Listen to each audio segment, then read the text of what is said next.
रहीमदाद मोलाशिदा लिखे थो त पाकिस्तान में सिंधी ज़बान जो दायरो कश्मीर खां केच ताईं ऐं थर खां वठी मकरान ताईं वसी आहे। बूलान खां वठी सिबीअ ताईं सिंधी उतां जे राब्ते जी ज़बान आहे ऐं उतां जा बरोच बिरोही पठान ऐं ॼामोट पाण वीचारा ॻाल्हाइनि था, हिक ॿिए सां मिलनि था ऐं ॻाल्हाइनि था त हू सिंधी ॿोलीअ में कचहरी कनि था। लसबेलो त वरी गॾाणी खां वठी कुंड मलीर ताईं समूरो सिंध आहे, जंहिंमें गॾाणी सोनमियाणी विंदर ऐं कुंड मलीर जे ख़ूबसूरत बंदरगाह आहिनि। उतां जा चङा मुड़ुस ॼाम ऐं भूताणी आहिनि। हीउ इलाइक़ो हुजे या सिबीअ जो इलाइक़ो हुजे या सोबतपुर या डेरा मुराद जमाल हुजे, इहे सभु सिंधी ॿोलीअ जा इलाइक़ा आहिनि। अॼु बि ग्वादर में 200 खां वधीक सिंधी ख्वाजनि जा ख़ानदान रहनि था ऐं सिंधी ॻाल्हाइनि था।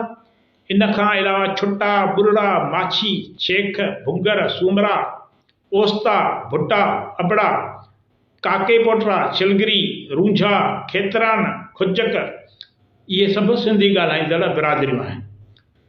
लूणी कबीलनि जी त मादरी ज़बान ई सिंधी आहे। बारखान जा खेतरान बकौल डॉक्टर जे सिंधी खटियान आहिनि। पाण पहिरियां ॿिया ॻाल्हि कई आहे